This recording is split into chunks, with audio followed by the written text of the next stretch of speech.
os cibercriminais contactan coa vítima mediante chamadas ou videochamadas e baixo diferentes excusas intentan conseguir os cartos desta persoa, as claves ou os datos personales.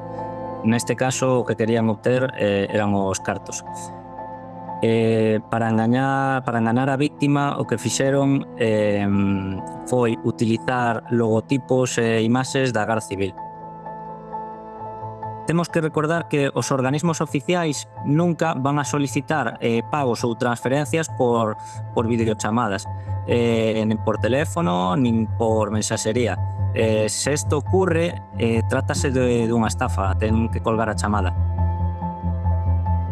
A Garda Civil non lle vai solicitar que faga vostede ningún tipo de pago ou transferencia bancaria.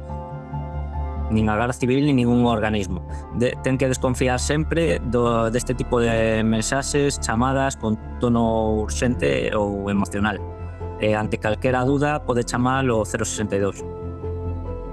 Se tenen vostedes algunha dúbida en canto a esa chamada é verdadeira ou falsa, poden chamar por teléfono os teléfonos oficiais ou acudir á Garda Civil ou á policía máis cercana.